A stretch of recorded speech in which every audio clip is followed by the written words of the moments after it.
మంచి పాఠం మీరు విన్నారు. విశ్వాసం గురించిన చక్కటి వర్తమానాన్ని సహోదరుడు అందించారు. ప్రియులరా, ఒక మంచి ఉపమానం చెప్తాను విశ్వాసానికి. ధనరాజు గారు ఈ ఉపమానాన్ని పాఠంలో యాడ్ చేస్తే కొంచెం బాగుంటుంది. మీ అందరికీ చెప్పాను, మళ్ళీ ఒకసారి గుర్తు చేస్తాను. ఒక ఆయన రెండు కొండల మధ్య నుంచి నడవాలనుకున్నాడు. ఒక 2 కొండల మధ్య నుంచి నడవాలనుకున్నాడు. ఆ 2 కొండలకు మధ్యలో ఒక పెద్ద లోయ ఉంటుంది. ఏమంటే అర్థమవుతుందా? ఆ 2 కొండలకు మధ్యలో పెద్ద లోయ ఉంటుంది. ఆ లోయలో పడిపోతే చనిపోతారు, బ్రతికేదానికి అవకాశం ఉండదు. అంత పెద్ద లోతైన లోయ.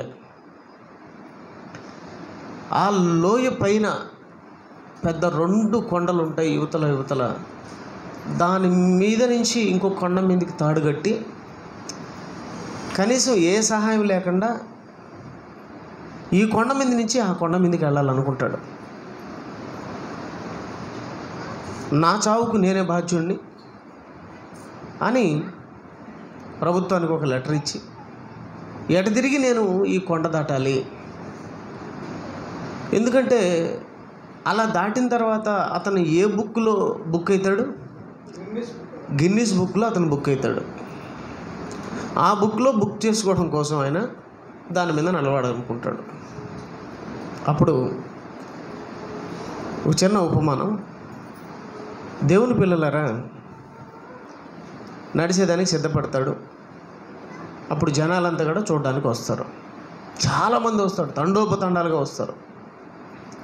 అప్పుడైనా ఆ తాడు మీద నుంచి నడవడం ప్రారంభిస్తారు. ఆ తాడు మీద నడుస్తుంటే జనాలకు ఎలా ఉంటుంది చెప్పండి? టెన్షన్గా ఉంటుంది. టెన్షన్గా ఉంటుంది. ఎక్కడ కింద పడతాడు? ఎందుకంటే ఇలా అలా అన్నప్పుడు ఎలా ఉంటుంది మనకు? టెన్షన్గా ఉంటుంది. ఎక్కడ కింద పడతాడో, ఏమైపోతాడో అని. అలా నడుస్తూ వస్తున్నాడు. అలా నడుస్తూ ఉంటే ప్రజలందరూ కూడా గుక్క పట్టుకొని అలా చూస్తున్నారు సైలెంట్గా. మొత్తానికి ఏదో ఒక విధంగా చిన్నగా యువతలు దాటేశాడు. చప్పట్లతో మారు మోగిపోయింది ఆ ప్రాంతం అంతా. అప్పుడు ఆయన ఒక మాట అన్నాడు. ఏమన్నాడంటే, అక్కడి నుంచి నేను ఇక్కడికి వచ్చానా లేదా మీరు చూశారు లేదా అన్నారు. చూసాం జనులు. మరలా తిరిగి నేను అక్కడికి వెళ్తాను, వెళ్ళగలనా లేదంటాడు. ఓ నువ్వు వెళ్ళగలవు. తర్వాత ఒక మాట అంటాడు. ఏమంటాడంటే, నేను ఒక మనిషిని నా మీద కూర్చోబెట్టుకొని వెళ్ళాలనుకుంటున్నాను, వెళ్ళగలను అన్నాడు. మీరు వెళ్ళగలరు అన్నారు. అయితే నేను వెళ్ళగలను అనే నమ్మకం ఎవరుకుంటుందో వాళ్ళు వచ్చి నా మీద కూర్చోండి అన్నాడు.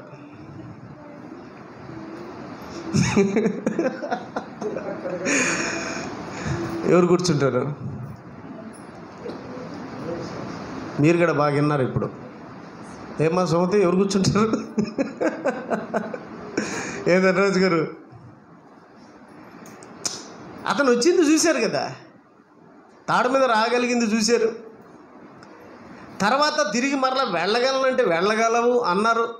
మరలా ఎవరినైనా సరే నా మీద కూర్చొని పెట్టుకొని పోగలను నేను అని మీరు నమ్ముతారంటే నమ్మగలము, నువ్వు వెళ్ళగలవు అన్నారు. మరి కూర్చునేది ఎవరు అనడం ఒకటేనా? కూర్చునేది లేదా?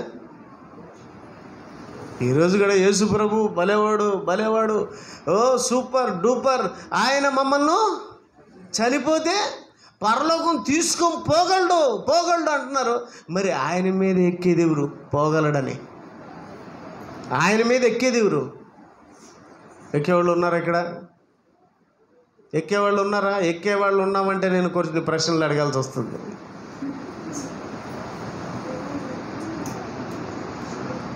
ప్రభువా, పరలోక రాజ్యానికి ఎంతమంది పోతారు ప్రభువా? అందరూ పోవాలనుకుంటారు నాయన, కానీ వెళ్ళేది కొద్దిమంది. లూకాసు వార్త ప్రియులరా 13వ అధ్యాయం 23, 24 లూకా సువార్త 13వ అధ్యాయము 23-24 వచ్చినవమ్మ. ఒకడు ప్రభువా రక్షణ పొందువారు కొద్దిమందేనా అని ఆయనను అడుగ్గా, ఆయన వారిని చూచి ఇరుకు ద్వారమున ప్రవేశింప పోరాడండి. ఇరుకు ద్వారమున ప్రవేశింప పోరాడండి. అనేకులు ప్రవేశింప చూస్తారు కానీ వారి వలన కాదని మీతో చెప్పుచున్నాను. అందరూ పరలోకం పోవాలనుకుంటారు, అందరూ పరలోకం పోవాలనుకుంటారు, అందరూ దేవుని రాజ్యంలో స్థానాన్ని సంపాదించుకోవాలనుకుంటారు. కానీ వెళ్ళేది ఎంతమంది ప్రభువా? వెళ్ళేది ఎంతమంది ప్రభు అంటే కొద్దిమందినైనా. ఆ కొద్ది మందిలో ఇక్కడ ఉన్న వాళ్ళు ఉన్నారా? సంఘానికి ఎంతమంది వచ్చారు? ఇక్కడి నుంచి మొదలుకొని అక్కడి వరకు చాలామంది వచ్చారు కదా. ఎవరు వెళతారండి? నేను పరలోకానికి వెళ్తాను, నేను మరణించిన మరుక్షణం నేను కన్ను తెరిస్తే నా కన్నుల ముందు కన్న తండ్రి అని దేవుడు కనపడతాడనే నమ్మకం, విశ్వాసం ఎవరికి? నేను చనిపోతే నా కన్నులు మూస్తే తిరిగి మళ్ళా తెరిస్తే అంతే కదా, సెకండే కదా, సెకండ్లోనే కదమ్మా వెళ్ళేది. ఈ లోకం నుంచి మరో లోకానికి ఎంతసేపటి లోపల వెళ్తాం? ఒక క్షణం. మీ అందరూ తెలుసు యోబు గ్రంథం 21వ అధ్యాయం 13వ వచనం. యోబు గ్రంథం 21:13 చూడండి ఒకసారి. యోబు గ్రంథం 21వ అధ్యాయం 13వ వచనం. వారు శ్రేయస్సు కలిగి తమ దినములు గడుపుదురు, ఒక్క క్షణంలోనే పాతాళమునకు దిగుదురు. ఒక్క క్షణంలోనే పాతాళం. మనం చనిపోయిన మరుక్షణం మరలా కనులు తెరిస్తే ఎక్కడుంటామో తెలుసా? ఎక్కడుంటామో తెలుసండి? ప్రభు రాకపోతే నరకంలో ఉండాలి, లేకపోతే పరదేశంలో ఉండాలి. ప్రభు వచ్చినాడు అనుకోండి, ఆయన వచ్చినా కూడా క్షణంలోనే జరిగిపోతాయి జరగాల్సినటువంటి కూడా. యేసుక్రీస్తు వారు రెండో రాకడలో జరగవలసిన ప్రతి ఒక్కటి క్షణంలోనే. మెరుపు పడమర పుట్టి తూర్పుని ఎలా అయితే అంతమవుతుందో, ఏమంటే తూర్పును పుట్టి పరమడ ఎలా అయితే, అలా ఒక మెరుపు పుట్టి వెంటనే కనపడకుండా పోతుంది. తెలుసు కదా, దడలా ఉంటుంది. అలా చూసేదానికి కూడా మనకు శక్తి ఉండదు. దేవుని పిల్లలరా, మెరుపు ఎంతసేపు వచ్చిపోతుంది? అది కూడా క్షణమే కదా, నిమిషం ఉంటుంది, ఏమన్నా 60 సెకండ్లు ఉంటుంది. అలా ఒక వెలిగి మళ్ళా వెంటనే కనపడకుండా పోతుంది. యేసుక్రీస్తు వారు రాకడ కూడా అలాగే ఉంటుందండి. యేసుక్రీస్తు వారు రాకడ కూడా అలాగే ఉంటుంది. ఆయన రాకడకు యుగ సమాప్తి. ఆయన రాకడకు యుగ సమాప్తి. ఆయన రాకడ ఈ సమాజం అంతా పోకడ, ప్రపంచం అంతా సర్వనాశనం. సాతానుగాడు తెలివితేళ్ళగా కొందరికి ఏం చేసినంటే, యాడికి పోవు, మధ్యాకాశంలో ఉంటావు అని చెప్పాడు. ఎక్కడికి పోవు నువ్వు? ఎక్కడుంటావు? మధ్య ఆకాశంలో ఉంటావు. ఎన్ని సంవత్సరాలు? 3.5 సంవత్సరం ఏమో అనుకుంటాను, లేకపోతే 7 ఏళ్ళు, లేకపోతే 3.5 సంవత్సరం మధ్యాకాశంలో ఉంటాం. 7 ఏళ్ల పరిపాలన విన్నారు కదా. ఎన్నేళ్ల పరిపాలన? 1000 ఏళ్ల పరిపాలన. మరి 7 సంవత్సరాలు 3.5 సంవత్సరం భూమి మీద కొంతమంది ఎడవబడతారంట, కొంతమంది మధ్యాకాశంలో ఉంటారంట. మధ్యాకాశంలో ఉంటారు. ఏమండి, బైబిల్లో ఉన్నది ఒకటైతే ఈ మనుషులు ఆలోచించేది ఇంకొకటి. అందుకే వీళ్ళు చేసే పాపాలు ఎటువంటివంటే, వాక్యానికి భిన్నంగా ప్రకటించే పాపం ఎలాంటిదంటే మరణకరమైన పాపం. మనుషులు నరకానికి పోయే పాపం అంటూ ఏదైనా ఉందంటే వాక్యానికి భిన్నంగా ప్రకటించే బోధే ఈరోజు బోధకులకు మెడకు ఉరితాడవుతుంది, బోనుగా మారుతుంది. అందుకే బోధకులమైన మనం మరీ కఠినమైన తీర్పు పొందుదుమని ఎరిగి మీలో అనేకులు బోధకులు కావద్దు అన్నాడు. ఇష్టం వచ్చినట్టు బైబిల్ చెప్పకూడదు. ఒకటికి 10 సార్లు బైబిల్ను పరిశీలించి దేవుని పిల్లల ముందర వచ్చి నిలబడాలి. బైబిల్ ఒకటి ఉంటే, బ్యాగ్ ఒకటి ఉంటే, నేను బోధకుండా అనుకుంటే అంతే. ఇంకా డ్రైవింగ్ వచ్చి ఉండాలి. డ్రైవింగ్ రాకుండా బస్సు ఎక్కితే నువ్వేమైపోతావు, నీ అనుకున్నటువంటి ప్యాసింజర్స్ ఏమైపోతారు? నువ్వు చచ్చిపోతావు, వీళ్ళు చచ్చిపోతారు. డ్రైవింగ్ మీద పట్టు ఉండాలి. బస్సు నడపడంలో నువ్వు ఒక పట్టు సాధించాలి. అప్పుడు పట్టుకోవాలి డ్రైవింగ్, అప్పుడు పట్టుకోవాలి స్టీరింగ్. ఊరికే వచ్చి బస్సు ఎక్కితేలా, రైలు ఎక్కితేలా, విమానం ఎక్కితేలా? ఏమండి, పైలట్కు విమానం నడిపేది రాకుండా విమానం ఎక్కాడు అనుకో, గాల్లో కలిసిపోతాం అందరం. దానికి కారణం పైలట్. పట్టు లేదు అతనికి. పట్టు లేనోడు పట్టుకుంటే ఫ్లైట్ ఏమవుతుంది? ఇది మీకు అర్థమైతే బైబిల్ ఉండదు, కానీ ఏదంటే అది చెప్పినావు అనుకో, తర్వాత దేవుడు చెప్తాడు మనకు తీర్పు. దేవుని పిల్లలారా, పరలోకం అందరూ వెళ్ళలేరు, కొందరు వెళ్తారు అంటున్నాడు. ఆ కొందరు ఎవరు? ఆ కొందరు ఎవరు చెప్పండి? ఈరోజు సంఘంలో ఉన్నటువంటి మనకు దేవుడు తన నానా విధమైనటువంటి జ్ఞానముతో మనల్ని కూడా చక్కగా పెంచుతున్నాడు. దేవుని వాక్యంలో చక్కగా పెంచుతున్నాడు. మంచి మంచి వాక్యాలు మనకు అందిస్తున్నాడు. ఎందుకు వాక్యాలన్నీ ఎందుకండి? ఈ వాక్యాలన్నీ మనకు ఎందుకు? వారానికి 3 సార్లు, 4 సార్లు, 5 సార్లు కూడా సంఘంలో చక్కటి వాక్య కార్యక్రమం జరుగుతుంది. వాక్యాన్ని దేవుడు అందిస్తున్నాడు. ఎందుకు మనకు వాక్యం అందాలి? ఎందుకు వాక్యం మనలోకి రావాలి? ఎందుకు దేవుడు మనల్ని అందరినీ ప్రేమిస్తున్నాడు వాక్యం ద్వారా? దేనికంటే యోహాను సువార్త 10వ అధ్యాయం 35వ వచనాన్ని ఒకసారి చూడండి. వాక్యం ఎందుకు మన దగ్గరకు ఒకసారి ఆలోచించండి. వాక్యం మన దగ్గరికి ఎందుకు ఆలోచించండి దేవుని పిల్లలరా. లేఖనము నిరర్థకం కానేరదు కదా. దేవుని వాక్యము ఎవనికి వచ్చునో, దేవుని వాక్యం ఎవనికి వచ్చునో వారే దైవములు.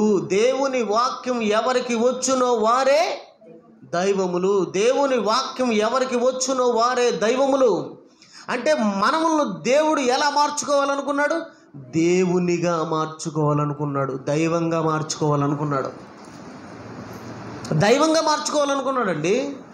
దైవంగా మనిషి మారాలంటే ఇప్పుడు మనం మనుషులం, కానీ మనం మనుషులుగా ఉండకూడదు. మహనీయుడైన దేవుడి దగ్గరికి వెళ్ళేసరికి ఎలా వెళ్ళాలి? దైవలోకానికి దైవంగా వెళ్ళాలండి. దైవలోకానికి నువ్వు మనిషిగా ఎలా వెళ్తావు? దేవునిగా మారాలి. దేవునిగా మారాలి. దేవునిగా మారడం అంటే దేవుని రూపంలోకి మనం రావాలి. దేవుని రూపంలోకి మనం మారడం అంటే ఆయన లక్షణాల్లోకి మనము రావాలి.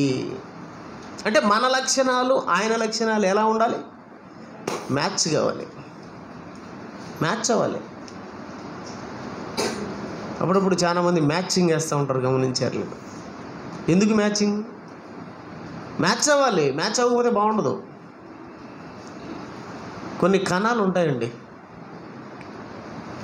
చదువుకున్నారు ధనరాజు గారు అయితే ఇట్లాంటివి బాగా చెప్తాడు. కొన్ని కణాలు కలవాలా. అప్పుడు కలిస్తేనే చేయిగా ఏర్పడుతుంది, కాలుగా ఏర్పడుతుంది. కొన్ని కణాలు కలవు. ఏం సార్ కరెక్టేనా? కొన్ని కణాలు కలవు అంటే మ్యాచ్ కాదు. అప్పుడు కలవనప్పుడు ఒక వస్తువు అనేది తయారు కాదు. ఒక వస్తువు అనేది తయారు కావాలంటే కణాలు ఏమవ్వాలి? కలవాలి. దేవుని పిల్లరా, దేవుని కణాన్ని పట్టుకోవాలని శాస్త్రవేత్తలు చాలా వరకు ప్రయత్నం చేశారు. దేవుని కణాన్ని పట్టుకోవడం వాళ్ళకి తెలీదు. అది ఎవరికి తెలుసు అంటే మనకు తెలుసు. దేవుని కణాలు ఎలా పట్టుకోవాలంటే వాళ్ళు ఆడికి రావాలంటే భూమిలోకి పోయి దాన్ని తవ్వి దాంట్లో ఏదేదో చేసి అవన్నీ చేస్తే కనపడదు. అది తెలుసుకోలేరు. ఆయన కణాలను నువ్వు పట్టుకోవాలంటే యేసుక్రీస్తు వాడి దగ్గరికి రావాలి, పట్టుకోవచ్చు. దేవుని పిల్లరా, దేవుడు లక్షణాలు మన లక్షణాలు ఒకటి కావాలి, ఒకటవ్వాలి. అంటే దేవుని గుణగణాలు ఉంటాయి చూసావా? దేవుని గుణగణాలు, అలాంటి గుణగణాల్లోకి మన గుణగణాలు రావాలి. మన గుణగణాలు రావాలి. ఆయన కనపడక ఉన్నాడు కనుక మరి ఆయన గుణగణాలు మనకు ఎలా తెలియాలి? అందుకే దేవుడు తన కుమారుడైన యేసుక్రీస్తు అని పంపించాడు. ఆయన ఎలా భూమి మీద బ్రతికాడు? మనిషిగా పుట్టినా బ్రతుకు మాత్రం మనిషిగా లేదండి, దేవునిలో ఉంది. దేవుడు ఎలా ఉంటాడో ఆయన కూడా అలాగే ఉన్నాడు. ఫిలిప్ వచ్చి అడుగుతాడు, ఏమని అడుగుతాడు? ప్రభువా, మాకు తండ్రిని కనపరచు ప్రభువా అంటాడు. మీ అందరూ తెలుసు, యోహాను సువార్త 14వ అధ్యాయం 7, 8, 9 ఉంటుంది అన్నమాట. ప్రభువా, మాకు తండ్రిని కనపరచు అన్నప్పుడు యేసుక్రీస్తు వారు ఏం మాట్లాడతాడంటే, అయ్యా, తండ్రిని కనపరచమని ఎలా చెప్పుచున్నావు నువ్వు? చదువమ్మా. యేసు ఫిలిప్పు, నేను ఇంతకాలం మీ యొద్ద ఉండినా కూడా నీవు నన్ను ఎరగవా? నన్ను చూచినవాడు తండ్రిని చూచి ఉండలేదా? ఉన్నాడు గనక తండ్రిని మాకు కనపరచు అని ఎలా చెప్తున్నావు? నేను తండ్రిలో లేనా? నా గుణగణాలు ఎవరివి? ఒక మామిడి పండు ఉందండి. వెంటనే ఇది ఎక్కడి నుంచి వచ్చిందంటే మనం ఏం చెప్తాం? మామిడి చెట్టు నుంచి వచ్చింది. ఇది ఎక్కడి నుంచి వచ్చిందంటే మామిడి చెట్టు నుంచి వచ్చిందండి. ఆపిల్ చెట్టు నుండి చెప్తామా? లేకపోతే ఏదైనా మర్రి చెట్టు నుంచి వచ్చిందని చెప్తామా? చెప్పం. వెంటనే మామిడి చెట్టు నుంచి వచ్చిందండి. యేసుక్రీస్తు వారికి ఆ గుణగణాలు, ఆ ప్రేమించే మంచి లక్షణం, మన వాళ్ళందరినీ కాపాడాలే మంచి లక్షణం, ఎన్నో మంచి లక్షణాలు ఉన్నాయి. ఆ లక్షణాలు చెప్పుకునేదానికి సమయం కూడా సరిపోదు. భూలోకంలోని గ్రంథాలు ఆయన గురించి వ్రాయాలనుకుంటే సరిపోవు అన్నాడు. అలాంటిది నేను ఎలా చెప్పగలనండి అన్ని మంచి గుణగణాలు? అందులో ఏదో 1, 2 చెప్పుకుంటున్నాం, దానికే మనకు సమయం సరిపోవడంలో, దానికే మన జీవితకాలం సరిపోవడం లేదు. నాకు వచ్చినటువంటి ఈ గుణగణాలు, ఈ మంచి లక్షణాలు ఎక్కడి నుంచి వచ్చాయి ఫిలిప్పు? ఎక్కడి నుంచి వచ్చాయి? అలా వచ్చేస్తాయా? మాడిపండు ఏమండి దానికి ఇచ్చంగా అలాంటి గుణగణాలు దానికే వచ్చేసాయా? చెట్టులో నుంచి వచ్చాయా?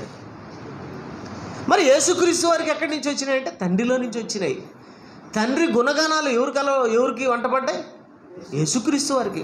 ఆ లక్షణాలను కలిగి, ఆ గుణగణాలను కలిగి బ్రతికినాడు. దేవుడు కూడా ప్రారంభంలో, నాయనా, నేను నా పిల్లల్ని ఎలా చేయాలనుకుంటున్నానంటే నా స్వరూపమందు. అంతే కదా? ఏ స్వరూపమో మనకిచ్చింది దేవుడు. నా స్వరూపమందు నా పోలిక చొప్పున నేను నా పిల్లల్ని కంటాను. ఎవడో రూపంలో కంటే వాడి పోలికలు వస్తాయి. ఏమండి, నా రూపంలో కంటే నా పోలికలు వస్తాయి. అప్పుడప్పుడు మా భార్యతో అంటూ ఉంటాను, మనకు ఆడపిల్ల లేదని నువ్వు బాధపడుతున్నావు కదా, ఎవరో ఒక అమ్మాయిని తీసుకొని వస్తాను, మనం సాక్కున్నాము, మనం పెంచుకున్నాము అంటే అంటది. ఏమి? నాకొద్దు. మరలా కాబట్టి ఆపరేషన్ చేయించుకుంటాను, మరలా పిల్లల కోసం. పిల్లలు లేకుండా మేము 2 పిల్లలు పుడితేనే ఇంకా పిల్లలు వద్దనుకున్నాం కదా, మరలా కాబట్టి ఆపరేషన్ చేసుకుంటాను నేను, మరలా ఒక అమ్మాయి పుడుతుంది, ఆ అమ్మాయిని మాత్రమే సాక్కుంటాను, ఆ అమ్మాయిని మాత్రమే పెంచుకుంటాను అంటాను. ఎందుకు? చూసావా? నా బిడ్డ అయితే, నాకు పుట్టిన బిడ్డ అయితే నాకు ఆ ప్రేమలు ఉంటాయి, ఆ బంధాలు ఉంటాయి, ఆ బాంధవ్యాలు ఉంటాయి. ఎవరో బిడ్డను తెచ్చుకుంటే ఆ ఫీలింగ్ అనేది ఎవరు బిడ్డగానే ఉంటుంది. మన మాటలు ఏదైనా చెప్పడానికి కానీ, మన మాటలు అమ్మాయి వినడానికి కానీ కొంచెం ఇబ్బంది. ఇప్పుడు శ్యామ్కు చిన్నుకు చెప్పినట్టు నేను వేరే వాళ్ళకి చెప్పగలనా? ఒక్క నిమిషం ఏమండి లేట్ అయినా కూడా నేను పిల్లల్ని వెంటనే గజురుకుంటాను, వెంటనే తిడతాను, వీలైతే ఇంత వయసు వచ్చినా కూడా కొడతాను అప్పుడప్పుడు. ఇంకొకటి కొడితే, ఇంకొకటి తిడితే గమ్మనుంటారా? గమ్మను ఉండలేరు. దేవుని పిల్లరా, దేవుడు కూడా నా పిల్లలు నాలా ఉండాలి, నా స్వరూపాన్ని ధరించుకోవాలి, నా పోలికలను ధరించుకోవాలి. అంటే పోలికంటే గుణం, నా గుణాలు ఉండాలి, నా లక్షణాలు ఉండాలి. ఏమండి, యేసుక్రీస్తు వారికి వచ్చిన లక్షణాలు ఏమిటి? యేసుక్రీస్తు వారు చేస్తున్న పనులు ఏమిటి? నా తండ్రి ఏది చెప్పాడో అది చేస్తున్నాను నేను. నా తండ్రి దగ్గర నేను ఏది చూశాను అదే చేస్తున్నాను. యోహాను సువార్త 5వ అధ్యాయము 19 వచ్చిన ఒకసారి చూడండి. యోహాను సువార్త 5:19 చదువు.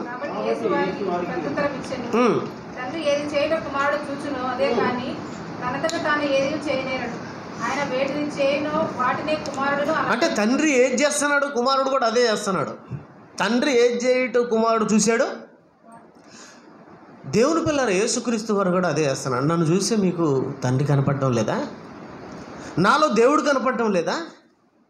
నాలో తండ్రి కనపడటం లేదా? ఫిలిప్పు, నీకు అర్థం కాలేదే? నేను ఇంకా దేవుని పిల్లలరా, మనం ఎవరి రూపంలోకి రావాలని దేవుడు మనకు వాక్యాన్ని ఇస్తున్నాడు. యేసుక్రీస్తు వారిని మనకిచ్చాడు. దేవుని రూపంలోకి మనం వచ్చేయాలి. దేవుని రూపంలోకి మనం వచ్చేయాలి. దేవుని రూపంలోకి వచ్చేయాలి. మనం ఎఫ్ఎస్సీలు రాసినటువంటి పత్రిక 4వ అధ్యాయం, ఎఫ్ఎస్సీలు రాసినటువంటి పత్రిక 4వ అధ్యాయం 11 నుంచి 13 చదవండి. మనమందరము విశ్వాస విషయంలోను దేవుని కుమారుని గురించిన జ్ఞాన విషయంలోను ఏకత్వము పొంది సంపూర్ణ పురుషుల మగు వరకు, అనగా క్రీస్తునకు కలిగిన సంపూర్ణతకు సమానమైన సంపూర్ణత కలవారమగు వరకు ఆయన ఇలాగు నియమించెను. మనమందరం యేసుక్రీస్తు వారి ద్వారా ఏమవ్వాలంట? సంపూర్ణులు కావాలి. సంపూర్ణులు కావాలని క్రీస్తును మనతో కూడా ఉంచాడు. క్రీస్తును మనతో కూడా ఉంచాడు.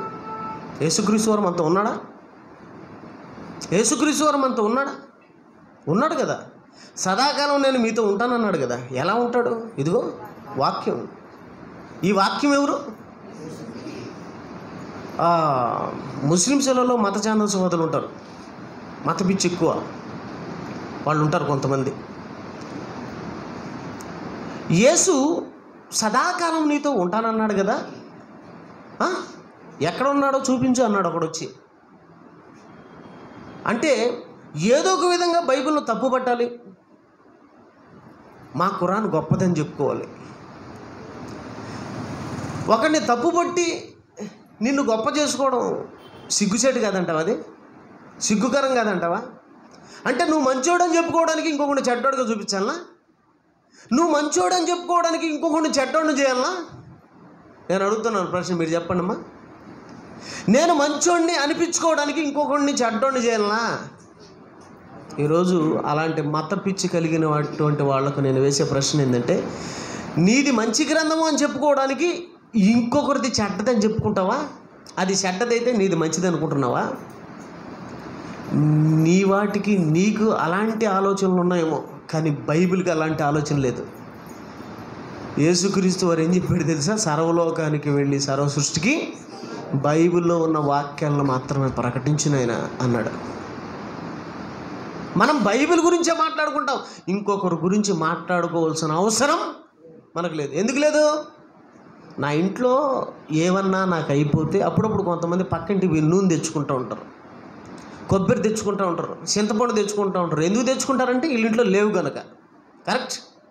వీళ్ళింట్లో లేవు కనుక పక్కింటికి పోతారు. ఉంటే పోతారా? బైబిల్లో నాకు ఏమి లేదని నీ దగ్గరికి రావాలి. నేను బైబిల్లో ఏం లేదని నీ దగ్గరికి రావాలి బ్రదర్స్. మత ఛాందసవాదులకు అడుగుతున్నాను, మీరు మారాలి. మహాభయంకరమైన మరణం ఉంది. ఈ మరణం తర్వాత అదే రెండవ మరణం, అదే నరకం. మీరు కూడా మారాలనే యేసుక్రీస్తు వారు మీకోసం కూడా రక్తం కార్చినాడు, ప్రాణం పెట్టినాడు. కానీ ఎందుకో మీకు తలకెక్కడం లేదు అది. ఎందుకంటే మీరు దెయ్యం చేతిలో ఉన్నారు. యుగ సంబంధమైన దేవత వారి మనోనేత్రములకు గురుడితనం కలిగించింది. క్రైస్తవులైనటువంటి వాళ్ళకే దేవుడు సరిగ్గా అర్థం కాకపోతే, బైబిల్ కలిగిన వాళ్ళకే దేవుడు సరిగ్గా అర్థం కాకపోతే, బైబిల్లోనోడికి ఏమర్థమవుతాడు దేవుడు చెప్పండి? నాకు వాళ్ళని చూసినప్పుడు జాలి కలుగుతుంది, కనికరం కలుగుతుంది. వీళ్ళు ఎప్పుడు మారుతారా బాబు? ఎప్పుడు మారుతారు? మీరు మారరా? మారకపోతే మరో బ్రతుకు మీకుందని తెలీదా? యేసుప్రభు ప్రకటించినాడు, చనిపోతే మరో బ్రతుకుంది. ఆ బ్రతుకు ఎంత భయంకరమో తెలుసా?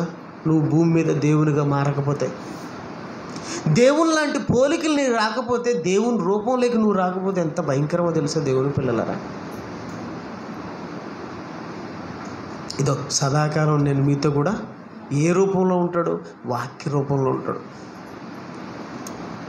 మా నాన్న అంటూ ఉంటాడు, అరే నేను లేకపోయినా కూడా మీ కంటి ముందర నేను కనపడుతూ ఉంటాను, మీకు అన్నీ సమకూర్చినాను. ప్రతి వాటి దగ్గరికి మీరు వెళ్ళినప్పుడల్లా ఎవరు కనపడతారో తెలుసా మీకు? నేను కనపడతాను. నేను కూడా నా పిల్లలకి అదే చెప్తూ ఉంటాను, ఒరే నేను చచ్చిపోయినా కూడా మీ నాన్న మీకేం తక్కువ చేయకుండా పోతున్నాడు రా ఒక తండ్రిగా. దేని దగ్గరికి పోయినా కూడా మీకు నేను కనపడతాను అంటే వస్తు రూపంలో కనపడతానని కాదు, ప్రేమ రూపంలో కనపడతాను. ఇదో సదాకాలం వాక్యం తోడుగా ఉంటుంది, సదాకాలం వాక్యం. దేవుడు కూడా మనకు 60 సంవత్సరాల ఆయుష్ అయితే, 70 సంవత్సరాల ఆయుష్ అయితే, 70 ఏళ్ళు మనతో వాక్యం ఉందా లేదా చెప్పండి? 70 ఏళ్ళు మనతో వాక్యం ఉందా లేదా? ఎందుకుంది? సంపూర్ణత్వంలోకి రావడానికి. వాక్యం ఎందుకుంది మనకు? సంపూర్ణత్వంలోకి రావడానికి. అందుకే 13వ వచనంలో ఏమంటున్నాడంటే, ఎఫెసీ 4:13లో పరిశుద్ధులు సంపూర్ణులగునట్లు క్రీస్తు శరీరం క్షేమాభివృద్ధి చెందుటకును పరిచర్య ధర్మం జరుగుటకును. ఇక్కడ పరిశుద్ధులు ఏం కావాలమ్మా? సంపూర్ణులవ్వాలి. పరిశుద్ధులు ఏమవ్వాలి? సంపూర్ణులవ్వాలంటే మూల పాఠాలను ఏం చేయాలి? నిర్జీవ క్రియలను ఏం చేయాలి? విడిచిపెట్టాలి. హెబ్రీయులకు రాసిన పత్రికలో అంటాడు, ఏమంటాడంటే ఇదిగో మీరు సంపూర్ణులగునట్లు మీరు ఏం చేయాలంటే హెబ్రీయులకు రాసిన పత్రికలో చక్కగా చెప్తాడు. చూడు ఒక మాట, హెబ్రీ 6:1 ఉంటుంది చూడండి. హెబ్రీయులకు రాసిన పత్రిక 6వ అధ్యాయం 1వ వచనం. కాబట్టి నిర్జీవ క్రియలను విడిచి మారు మనసు పొందుటయు దేవుని యందు విశ్వాసమును బాప్తిస్మమును కూర్చిన బోధ హస్త నిక్షేపణ మృతుల పునరుత్థానం నిత్యమైన తీర్పును పునాది మరలా వేయక క్రీస్తును కూర్చిన మూలోపదేశం మాని సంపూర్ణులగుటకు సాగిపోదుము. సంపూర్ణులగుటకు అంటే ఇంకా బాప్తిసం గురించి, బాప్తిసం తీసుకున్నావు అయిపోయింది. అది బాప్తిసం తీసుకోకముందు జీవం, అది తీసుకున్న తర్వాత నిర్జీవం అయిపోయింది. అది అయిపోయింది దాని గురించి ఏం మాట్లాడతాం? తర్వాత మనం చర్చిలో కూడా చాలామంది నాకు రొట్టె తీసుకోకపోతే బాగుండదమ్మా, విన్నారా ఈ మాట? అంటే వీళ్ళు ఆదివారం దేనికి వస్తున్నారు? రొట్టె తీసుకున్నారు. వెరీ గుడ్, మంచిది. రొట్టె తీసుకోవాలమ్మా నేను గ్యారంటీగా. దేనికమ్మా? ఎవరు ఒకరు చెప్పండి దేనికో. మా అమ్మని అడుగుతా.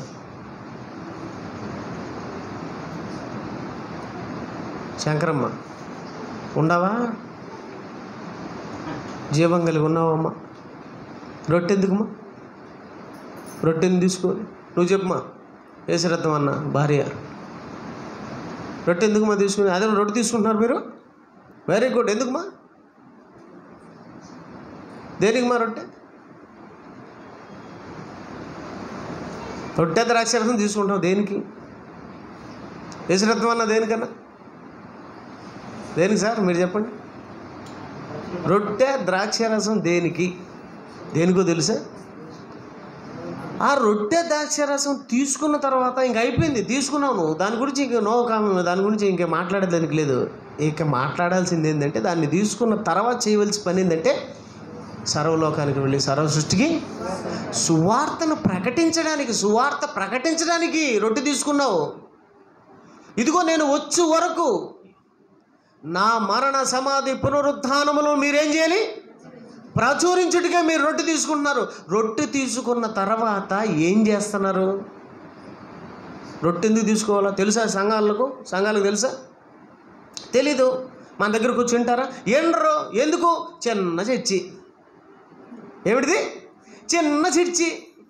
సేవకుడికి ఆ సేవకుడు మాదిరి సూట్ వేసుకోడు కదా, టై వేసుకోడు కదా. ఆమ్రీమ్ down, it's not, no I can't touch అన్న కదా నేను. అంటానా? అలాంటివంటే నేను సూపర్. నాకు పెద్ద చర్చ్ ఉంటే ఒకటి సూపర్.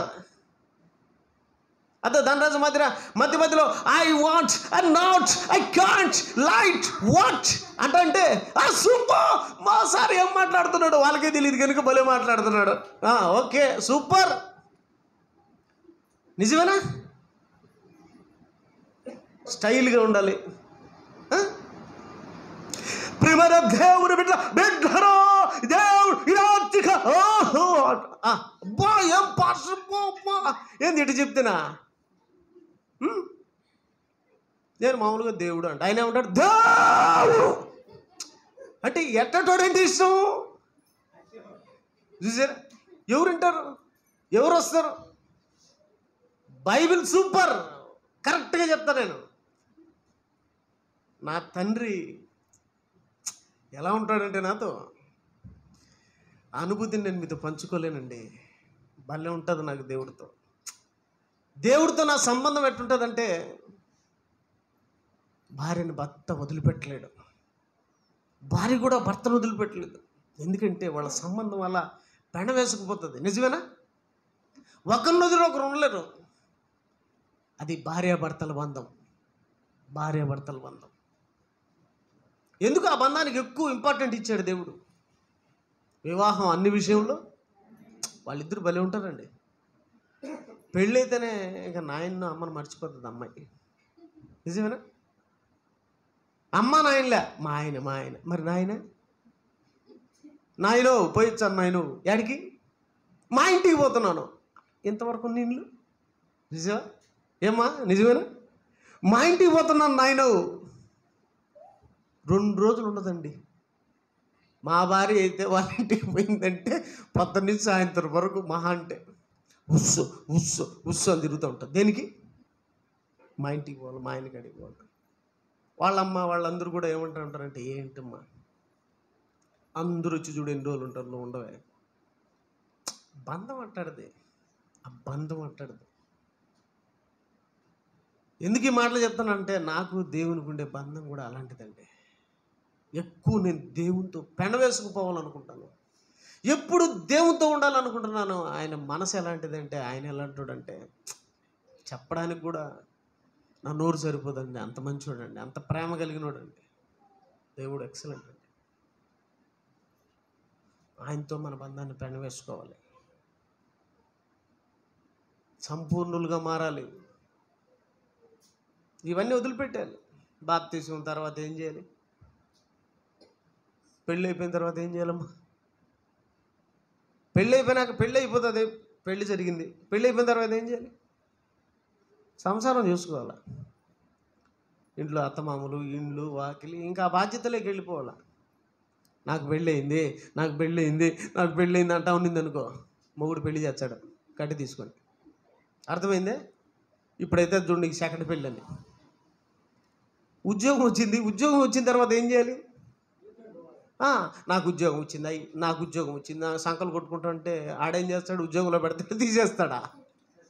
బాప్తిసం తీసుకున్న తర్వాత ఏం చేయాలండి? రొట్టె తీసుకున్న తర్వాత ఏం చేయాలండి? సంపూర్ణులగుటకు సాగిపోదుము. దేవుని పిల్లలారా, సాగిపోతున్నారా? సువార్త ప్రకటిస్తున్నారా? అందరినీ తీసుకొని వస్తున్నారా? తీసుకొని రావాలి. వాక్యం దగ్గరికి తీసుకోరు, ఇక్కడ తీసుకొస్తే మారిపోతారు. కానీ వాడు మిమ్మల్ని రాని కూడా చేస్తున్నాడు. 7:30 రైతన్నే కూడా కాళ్ళు ముందుకు రావడంలే మనకు. నిజమేనా? ఏమ్మా? 7:30 రైతన్నే కూడా కాళ్ళు కదలడంలే. ఇంకా బలవంతంగా పిలుచుకొచ్చినట్టు అది. బలవంతంగా లాక్కొస్తారు. చూసిన ఎనుములను కొన్నిటిని రావయ్యి సామాన్యంగా 2-3 రుచులు లాక్కొని వస్తూ ఉంటారు. అలాగా మనవులు కూడా మన శరీరాలను మనం ఏదో గట్టిగా లాక్కొచ్చినట్టు ఉండదు కదా చర్చికి. ఏమ్మా నిజమేనా? గట్టిగా లాక్కొచ్చినట్టున్నది. ఎందుకు రానియడం లేవుడు? మీరెక్కడ సంపూర్ణులుగా మారిపోతారేమో క్రీస్తులో, మీరెక్కడ దైవాలుగా మారిపోతారేమో యేసు క్రీస్తులు అని చెప్పి వాడు మిమ్మల్ని ఏం చేస్తున్నాడు? రానిడు.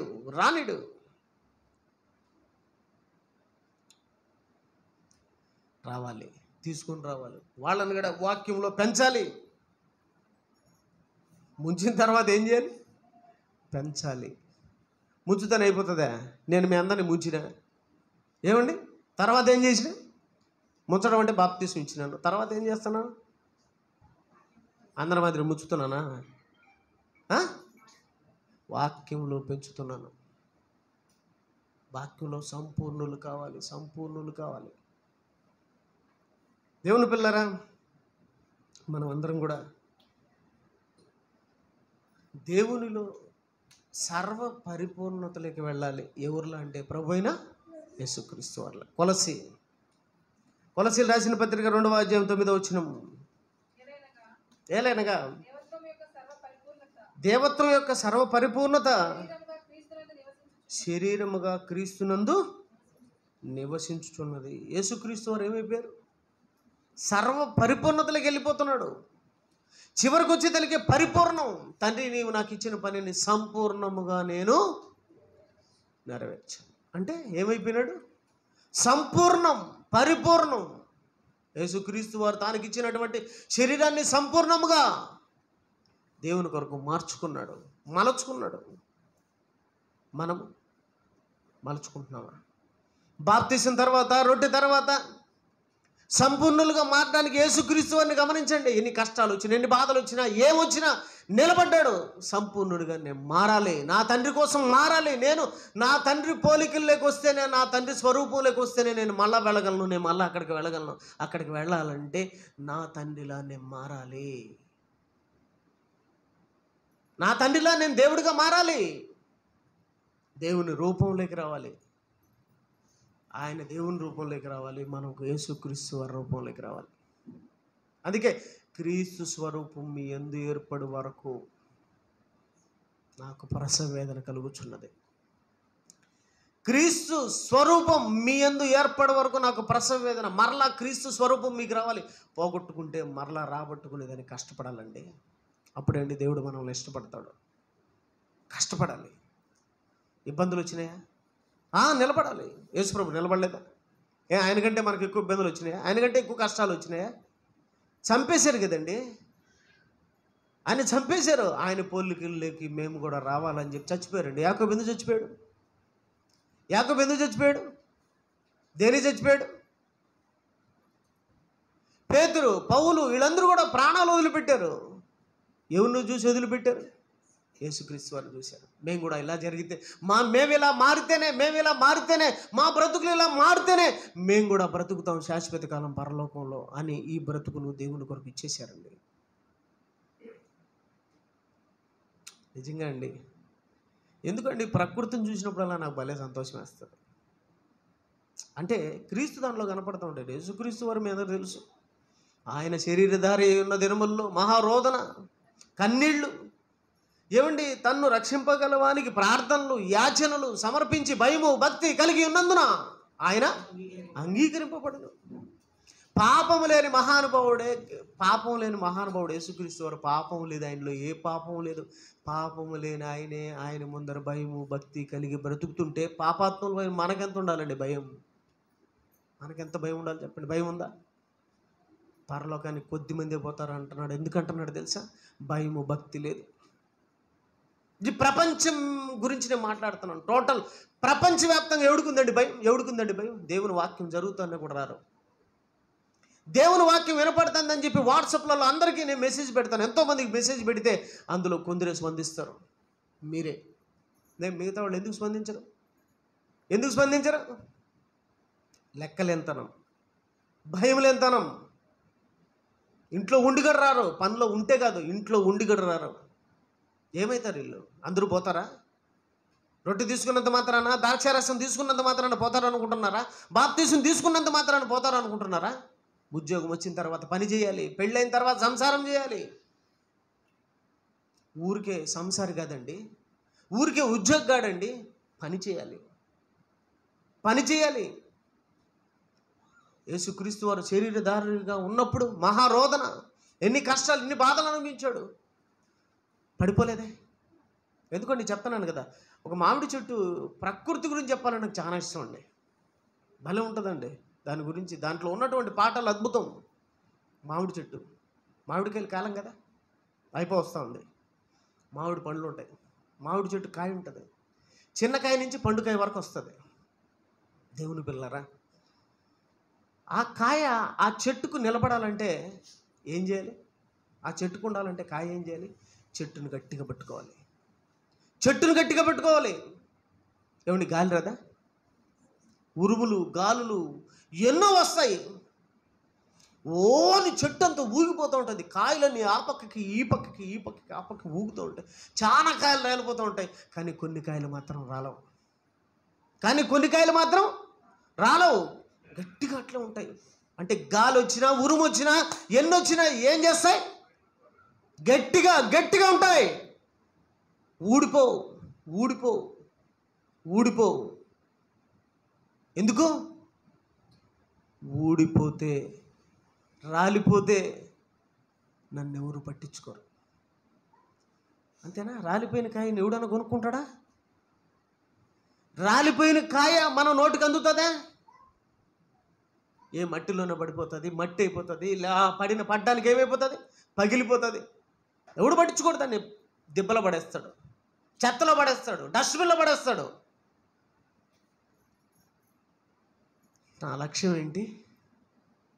తన కుమారుల నోటికి నేను అందాలి, నా రుచినేంటో నేను వాళ్లకు చూపించాలి, సూపర్ భలే ఉందనాలి. అప్పుడు నా జీవితం ధన్యం. ఓకే,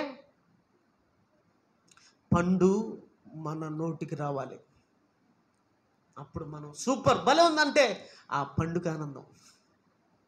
అంతే కదా? కష్టపడి పని చేసిన తర్వాత, కష్టపడి మీరు ఎన్నో ఏర్పాటు చేసిన తర్వాత, భలే చేసావమ్మా, అన్నయ్య భలే చేశారంటే మీకు ఎలా ఉంటుంది? మీకు చాలా బాగుంటుంది. సో ఇంత కష్టపడినాక నన్ను మెచ్చుకున్నాడు, వెరీ గుడ్. పండు మన నోటికి వస్తేనే దానికి ఆనందం. నోటికి రావాలంటే చెట్టుకు నిలబడాలి, కష్టపడాలి. మనం ఇష్టపడాలంటే అది మన నోటికి వస్తే దానికి సంతోషం. మరి మనం ఎవరి నోటికి పోతే సంతోషం?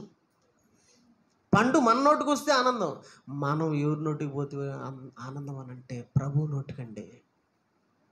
ప్రభు నోటికి అందాలి మనం, ప్రభు చేతికి అందాలి మనం. ప్రభు చేతికి అందాలంటే యేసుక్రీస్తు వారు దేవుడికి అందాడు. దేవుడు ఏమన్నాడు యేసు ప్రభుని చూసి? ఈయన నా ప్రియ కుమారుడు, ఈయనందు నేను ఆనందం. ఎందుకంటే సర్వ పరిపూర్ణతలోకి వెళ్ళాడు. ఆయన చూస్తున్నప్పుడు దేవుడికి ఎలా ఉందో తెలుసా? ఏం సంతోషం అండి దేవునికి యేసు ప్రభుని చూడగానే. ఎందుకు? ఆయన పోలికలు కలిగి ఆయన స్వరూపంలో చక్కగా బ్రతికాడు. మరి మనల్ని కూడా దేవుడు ఇష్టపడాలంటే, మనల్ని చూసి దేవుడు సంతోషపడాలంటే, ఫలాన్ని చూసి మనం ఆనందించినట్టు, తిన్నప్పుడు సంతోషించినట్టు దేవుడు కూడా మనల్ని కూడా తినాలనుకుంటున్నాడు అండి. తినాలంటే వెంటనే ఏదో అందరి మధ్య ఆలోచించారు. తన ఆకలి తీర్చేవారు మీ అందరికీ తెలుసు, పాఠం కూడా తెలుసు. దేవుని ఆకలి తీర్చేది మనమే. మనం బాగుండాలి, చక్కగా ఉండాలి, వాక్య ప్రకారం ఉండాలి, సర్వ పరిపూర్ణతలోకి వెళ్ళాలి. దేవుడు సంతోషపడతాడు. సర్వ పరిపూర్ణత. యేసుక్రీస్తు మనిషిగా పుట్టిన దేవుడిగా మారిపోయాడు. మనం కూడా దైవాలుగా మారాలంటే అనునిత్యం వాక్య ప్రకారం బ్రతుకుతూ, అనునిత్యం వాక్య ప్రకారం జీవిస్తూ మన బ్రతుకులు ముగించుకోవాలి. దేవుడా నీ రూపంగా మారగలనా పాఠం. ఓకే, దేవుడా నీ రూపంగా మారగలను. మీ ఆలోచనలకు అనుగుణంగా పాఠాన్ని చెప్పాను. చక్కగా నేర్చుకొని ప్రభువుకు అందే పిల్లలుగా మీరు ఉండాలి. ఇంటి నుంచి వెళ్ళిపోయిన తర్వాత బాగా హుషారకపోతారులే. ఇప్పుడు మరలా వచ్చేటప్పుడు అదే హుషారు ఉండదు. దేవుడు అన్నీ చూస్తూ ఉంటాడు, ప్రతిదీ పరీక్షిస్తాడు ఆయన. చెప్పాను కదా, కొన్ని కాయలు దిగాయి బజార్లో, అక్కడ కూర్చున్నాడు, టక్ టక్ టక్ టక్ టక్ ఏంది 10 కుప్పలేసేస్తున్నాడు. అంటే ఒక లోడు దిగుతూనే కాయలు ఏర్పంచేస్తున్నాడు. A grade, B grade, C grade, number 1, number 2, number 3 వాడు మాట్లాడుకుంటూ మరి నెంబర్ 1, నెంబర్ 2, నెంబర్ 3 అంటే గ్రేడ్ చూస్తున్నాడు, ఏది నెంబర్ 1 అని. ఆడికి ఎంత ఉంటే దేవుడికి ఎంత ఉండాలి? మనం చూడ్డా? ఇంతకు ఏ గ్రేడ్ మీరు? షట్టర్కి ఏ గ్రేడ్? మిగతా వాళ్ళు ఏ గ్రేడ్? ఏ గ్రేడ్ ఉంటే పరలోకం? ఏ గ్రేడ్, నెంబర్ 1 గ్రేడ్ ఉండాలి. నెంబర్ 1 గ్రేడ్లోకి రావాలంటే ఏం చేయాలి? క్రీస్తును పోలి నడుచుకుంటూ, ఆయన్ను కాయ అయితే చెట్టుని ఎలా ఎంత గాలి వచ్చినా పట్టుకునిందో, మనం కూడా యేసు వారిని పట్టుకొని ఆయన మార్గంలో నడుచుకుంటే ఆయనను చక్కటి ఫలముగా మార్చి దేవుడికి అందిస్తాడు. కళ్ళు మూసుకొని ప్రార్థన చేసుకున్నాం. తండ్రి, ఇంతవరకు నీ పిల్లలు చక్కగా విన్నారు. విన్న ప్రతి మాట పాఠంగా నేర్చుకొని ప్రభువులే బ్రతికి జీవించి నీకు ఫలంగా మారడానికి సహాయం చేయండి తండ్రి. వెళుతున్న పిల్లలకు మాకు తోడుగానండి. మంచి జ్ఞానంతో పాఠం చెప్పడానికి ఇచ్చిన జ్ఞానాన్ని బట్టి వందనాలు తెలియజేసుకుంటూ, చక్కగా మీ పిల్లలను బట్టి మీకు వందనాలు తెలియజేసుకుంటూ తండ్రి, సంఘం చక్కగా అభివృద్ధి చెందాలి. నీ వాక్యంలో, సువార్తలో, నీ పనిలో చక్కగా సంపూర్ణలగునట్లు ముందుకు వెళ్ళడానికి సహాయాన్ని అందించి సన్నిధుడుగా అడగవచ్చు. యేసుక్రీస్తు వారి ఉన్నతమైన నామములో ప్రార్థన అడుగుచున్నాం తండ్రి. ఆమేన్. అందరికీ వందనాలండి. సెలవు.